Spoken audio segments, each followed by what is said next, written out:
खुदावंद यीशु मसीह के अजीम बाबरकत नाम में आप सबको सलाम। मैं हूं पास्टर मुनव्वर खुर्शीद। प्रोग्राम कलाम रोशनी में नाजरीन आपको खुशामदीद कहते हैं।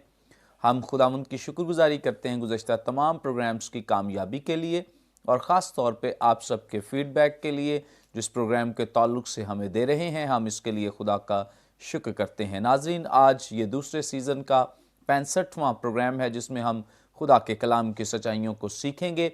और आज जिन खुदाम ने हमें ज्वाइन किया है खुदा के कलाम की सच्चाइयों को हम तक पेश करने के लिए, मुख्तसर मुतारफ़ इनका आपके साथ करवाते चले।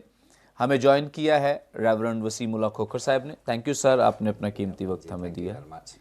और इनके साथ रेवरेंड रोबन कमर साहब हैं। थैंक यू सर, आपने हमें ज्वाइन किया है। बहुत शुक्रिया सर। और इनके साथ पास्टर सरवर मसीह साहब हैं जिन्होंने हमें ज्वाइन किया। थैंक यू सर, आपने अपना कीमती वक्त हमें दिया है। और यकीनन जो खुदा के खुदाम हमारे साथ शामिल होते हैं, आप सब इनके वसीले से बड़ी बरकत पाते हैं। आप सब से हमारी रिक्वेस्ट है, आप ज़रूर इन खुदाम को भी अपनी दुआओं में याद रखें ताकि खुदा के कलाम की सच्चाइयाँ इसी ठोस बुनियाद पर हम तक ये पहुँचाते रहें और कलीसिया इनके वसीले से बरकत पाती रहे। नाज़रीन, कलाम मुक़द्दस में से अपनी रहनुमाई के लिए हम तिलावत करेंगे नए अहदनामे में से मुक़द्दस मरकुस रसूल की मारिफत लिखी गई इंजील, इसका 12वां बाब और इसकी 35वीं आयत से लेकर 40वीं आयत तक हम खुदा के कलाम की तिलावत करेंगे। खुदा उनके ज़िंदगी बख्श पाक कलाम में यूं मरकूम है। फिर यीशु ने हैकल में तालीम देते वक्त ये कहा कि फ़कीह क्यों कर कहते हैं कि मसीह दाऊद का बेटा है। दाऊद ने खुद रूहुल कुद्स की हिदायत से कहा कि खुदावंद ने मेरे खुदावंद से कहा, मेरी दाहिनी तरफ बैठ जब तक मैं तेरे दुश्मनों को तेरे पांव के नीचे की चौकी न कर दूं। दाऊद तो आप उसे खुदावंद कहता है, फिर वो उसका बेटा कहां से ठहरा? और आम लोग खुशी से उसकी सुनते थे। फिर उसने अपनी तालीम में कहा कि फ़कीहों से खबरदार रहो जो लंबे लंबे जामे पहनकर फिरना और बाज़ारों में सलाम और इबादत खानों में आला दर्जे की कुर्सियां और ज़ियाफ़तों में सद्र नशीनी चाहते हैं और वो बेवाओं के घरों को दबा बैठते हैं और दिखावे के लिए नमाज को तूल देते हैं। इन्हीं को ज़्यादा सज़ा मिलेगी। कलाम मुक़द्दस के पढ़े सुने जाने पे खुदा उनकी बरकत हो, आमीन। हम पास्टर रूबन कमर साहब से जानेंगे। रूबन कमर साहब हमारी रहनुमाई करें खुदावंद यीशु मसीह के ताल्लुक से जो बुजुर्ग मुक़द्दस दाऊद की अंडरस्टैंडिंग है वो क्या थी? बहुत शुक्रिया पास्टर मुनव्वर साहब। नए अहदनामे में बार बार खुदावंद यीशु मसीह को इब्ने दाऊद कहकर पुकारा गया है, यानी यीशु का ताल्लुक दाऊद के साथ जोड़ा गया। और हकीकतन अगर हम जीनियालॉजी को देखें, नसबनामे को देखें, तो उसमें खुदावंद यीशु मसीह का नसबनामा दाऊद के घराने के साथ, यस्सी के घराने के साथ जा मिलता है और दुरुस्त ताल्लुक लोग जोड़ते थे और पेश करते थे। लेकिन यहाँ पर सवाल जो खुदावंद यीशु मसीह ने किया है उसके मुताबिक हमें देखने की ज़रूरत है कि मुक़द्दस दाऊद की अंडरस्टैंडिंग यीशु मसीह के बारे में क्या है। और ये सवाल असल में यीशु मसीह ने किया। तालीम देते वक्त कहा कि फ़कीह क्यों कर कहते हैं कि मसीह दाऊद का बेटा, यानी जो अंडरस्टैंडिंग लोगों की थी, आम लोगों की, यहूदियों की और फ़कीह और फरीसियों की थी, लोग उसे इब्ने दाऊद कहकर पुकारते थे। मोजज़ात लेने के लिए भी जब तालीम सुनते थे उस वक्त भी, और ख़ास तौर पर इब्ने दाऊद कहकर पुकारने का मकसद ये था कि खुदावंद यीशु मसीह दाऊद के घराने से, यानी बादशाहों की नस्ल से या बादशाहों के घराने से है। और लोगों का ये ईमान दिन ब दिन पुख्ता होता जा रहा था कि ये जो खुदावंद यीशु मसीह इस दुनिया में आए हैं, मोजज़ात कर रहे हैं, तालीम दे रहे हैं, तो इसका मतलब ये है कि शायद ये वही मसीहा हैं या वादा किया हुआ बादशाह है जिसके बारे में मुक़द्दस दाऊद को खुशखबरी दी गई, या और लोगों को भी जो मुक़द्दसीन थे उनके ज़रिए से खुशखबरी दी गई। इसलिए इब्ने दाऊद का टाइटल आम था। लेकिन असल में यहाँ पर जो बात है वो खुदावंद यीशु मसीह के इस टाइटल इब्ने दाऊद को दुरुस्त तौर पर समझने की है। उसका मकसद क्या था इब्ने दाऊद कहलाए जाने का, और मुक़द्दस दाऊद जो है वो इब्ने दाऊद के बारे में क्या समझ रखता है या क्या कहता है, इस पर हम गौर करेंगे। और ख़ास तौर पर अगर हम ये जो बातें लिखी गई हैं यहाँ पर, दाऊद ने रूहुल कुदस की हदायत से कहा कि खुदावंद ने मेरे खुदावंद से कहा मेरे दाहिनी तरफ बैठ। ये ज़बूर 110 की पहली आयत को यहाँ पर कोट किया गया है। ज़बूर 110 मुक़द्दस दाऊद ने तहरीर किया, उसने रूहुल कुदस की तहरीक से इस ज़बूर को तहरीर किया। और मुक़द्दस दाऊद के बारे में हम देखते हैं कि अगर हम शमूएल नबी की दूसरी किताब के 7वें बाब में देखें तो उसमें मुक़द्दस दाऊद को एक खुशखबरी दी गई। वो खबर क्या थी? बादशाहत के बारे में। और ख़ास तौर पर मैं छोटी सी आयत है उसको ज़रा तलावत भी करना चाहता हूँ। शमूएल नबी की दूसरी किताब उसका 7वां बाब और 13वीं और 14वीं आयत। वही मेरे नाम का एक घर बनाएगा और मैं उसकी सल्तनत का तख्त हमेशा के लिए कायम करूँगा। मैं उसका बाप होऊंगा और वो मेरा बेटा होगा। दाऊद को एक पैगाम दे दिया गया अबदी बादशाही के लिए, उसके घराने में से होने के लिए, और मैं उसका बाप होऊंगा और उसका बेटा होगा। यानी एक रिलेशनशिप के बारे में भी बताया गया जो उस किंग के साथ, उस बादशाह के साथ होगा। इसलिए मुक़द्दस दाऊद की अंडरस्टैंडिंग आहिस्ता आहिस्ता पाक रूह के वसीले से क्लियर होना शुरू हो गई। वैसे तो हो सकता है वो भी दुनियावी तौर पर यही समझता कि मेरे किसी बेटे के बारे में ये पेशगोई है, मेरे जो जिस्मानी बेटा है उसके बारे में पेशगोई है। लेकिन आहिस्ता आहिस्ता हम उसके ज़बूरों में से देखते हैं, मज़ामीर में से देखते हैं कि मज़ामीर में जिस तरह से वो यस्सु के बारे में पेशीन गोइयां करते हैं, उससे ये अंदाज़ा हो जाता है कि वो खुदावंद यस्सु मसीह को सिर्फ अपने जिस्मानी बेटे के बारे में, या वो बादशाह जो वादा किया हुआ था, वो सिर्फ उसको अपने जिस्मानी बेटे के हवाले से नहीं देख रहा, बल्कि उसको एक इलाही जात के तौर पर देखना शुरू हो गया जो रूहुल कुदस के वसीले से था। क्योंकि यहां पर उसका कहना, यहोवा ने मेरे खुदावंद से कहा तू मेरे दाहिने हाथ बैठ। ये खुदावंद यस्सु मसीह के आसमान पर चले जाने के बाद जो मुक़द्दस पालूस के वसीले से हम उस तस्वीर कशी को देखते हैं, मंजर कशी को देखते हैं, जिसमें खुदावंद यस्सु मसीह का बाप के दाहिने हाथ होना और हमारी शफात करना है, उसकी पेशगोई या यहाँ पर हमें इसकी प्रोफेसी या नबूवत नजर आती। उसके बाद उसके जिंदा होने की, रेज़रेक्शन की पेशगोई जो है वो भी दाऊद करता है।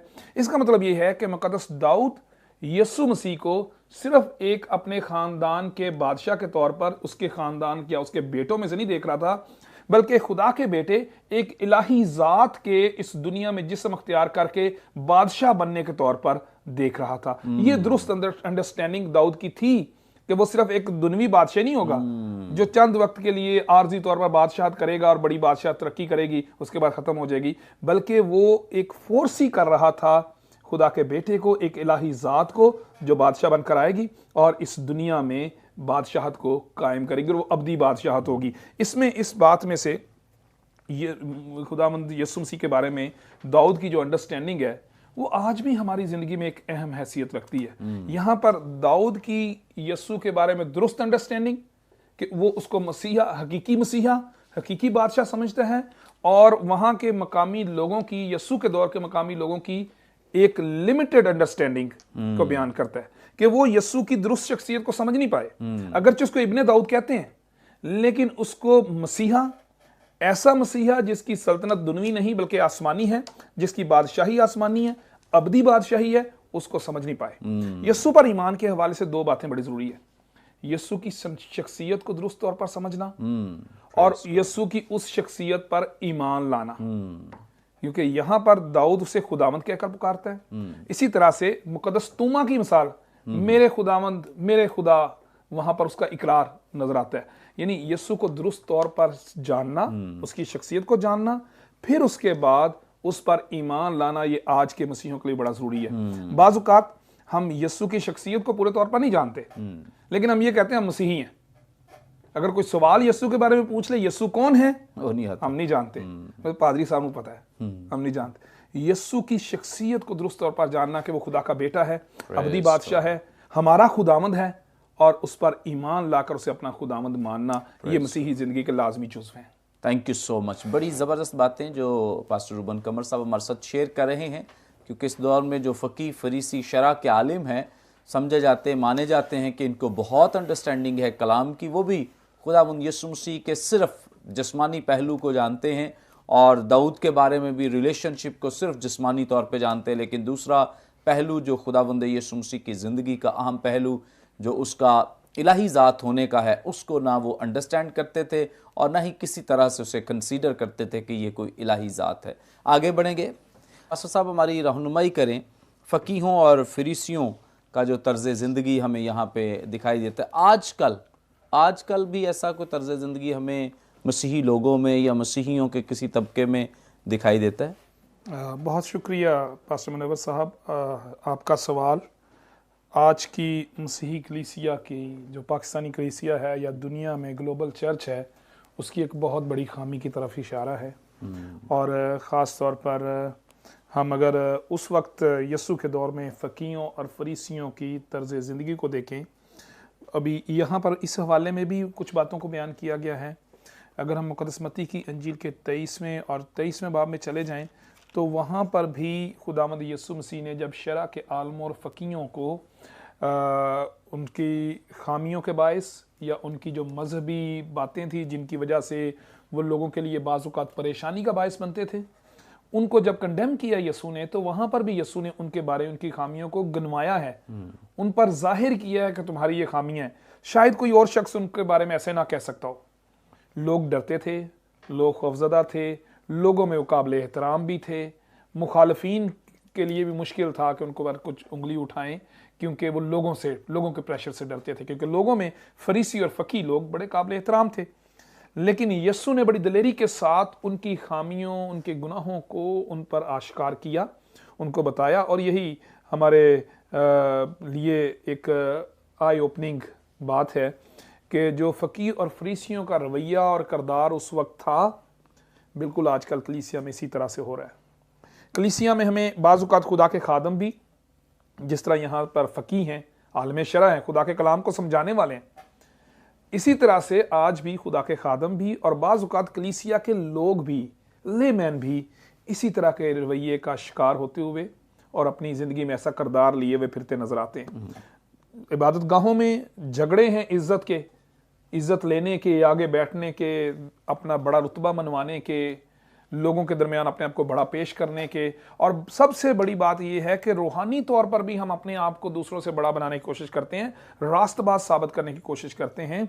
और बाज़-औक़ात हम अपने करदार को, अपनी बातों को, अपनी रूहानी ज़िंदगी को अपने ऊपर इस हद तक तारी कर लेते हैं कि हम दूसरे लोगों को हकीर और गुनाहगार समझना शुरू कर देते हैं। हमें वो महसूल लेने वाले और एक फरीसी की जो तमसील खुदावंद यीशु मसीह ने बयान की, वो हमारे लिए एक बड़ी अहम तालीम की हैसियत रखती है कि आजकल की कलीसिया में बिल्कुल इसी तरह से हो रहा है। उस फरीसी ने क्या किया, मैं हफ्ते में 2 बार रोज़ा रखता हूँ, दया यकी देता हूँ, मैं इस महसूल लेने वाले की तरह नहीं। अपनी तो वो खूबियां गिनवा रहा है, साथ साथ कह रहा है ये मैं इस महसूल लेने वाले की तरह नहीं। दूसरे को उसने हकीर भी समझ लिया। लेकिन ये उसके बाद महसूल लेने वाले की दुआ है, उसने इतना भी ना चाहा कि आसमान की तरफ अपनी निगाह उठाए, उसने कहा मैं तेरी नज़र में गुनाहगार हूँ।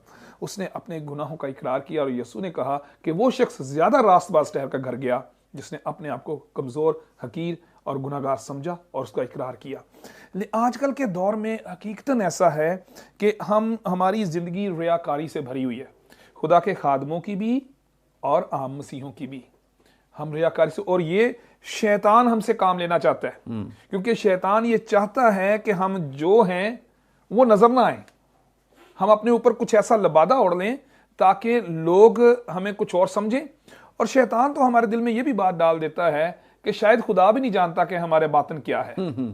वो हम इस हद तक अपने ऊपर रास्तबाजी और रियाकारी को तारी करते हैं कि हम सोचते हैं कि जिस तरह लोगों को पता नहीं चल रहा, खुदा को भी नहीं पता चल रहा कि हम क्या हैं।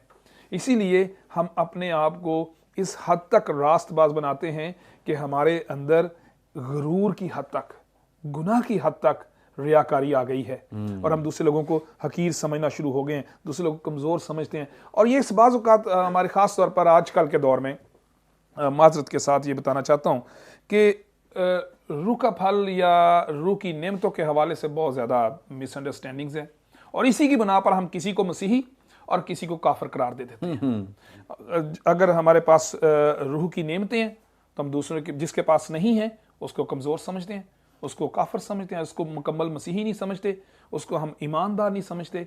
लेकिन हमें कलाम मुक़द्दस की तालीम वाज़ेह करती है कि हम बहुत बातें कर लें, लेकिन अगर हमारी ज़िंदगी के काम, हमारी ज़िंदगी का फल जो है वो रूह की नेमतों के मुताबिक या रूहुल कुदस के हमारी ज़िंदगी में होने के मुताबिक नहीं है, तो फिर हमारे सिर्फ दावे हैं, हम रियाकारी कर रहे हैं। मैं सिर्फ मुख्तसरन मुक़द्दस मत्ती की इंजील में से यीशु के इस बात को बयान करना चाहता हूँ उन लोगों के लिए जो अपने आप को बहुत रूहानी समझते हैं। 7वें बाब में लिखा है, खुदावंद यीशु मसीह ने कहा कि 21वीं आयत में कि मुझसे ए खुदावंद कहते हैं, उनमें से हर एक आसमान की बादशाही में दाखिल नहीं होगा।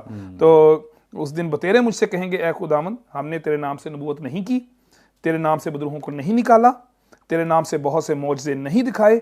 उस वक्त मैं उनसे साफ कह दूंगा, मेरी कभी तुमसे वाकफियत ना थी। हमें अपने रवैयों पर गौर करने की ज़रूरत है कि क्या हम सिर्फ दिखाने के लिए रास्तबाजी कर रहे हैं या हमारी ज़िंदगी से, हमारे कामों से भी वो रास्तबाजी ज़ाहिर हो रही है। Thank you so much.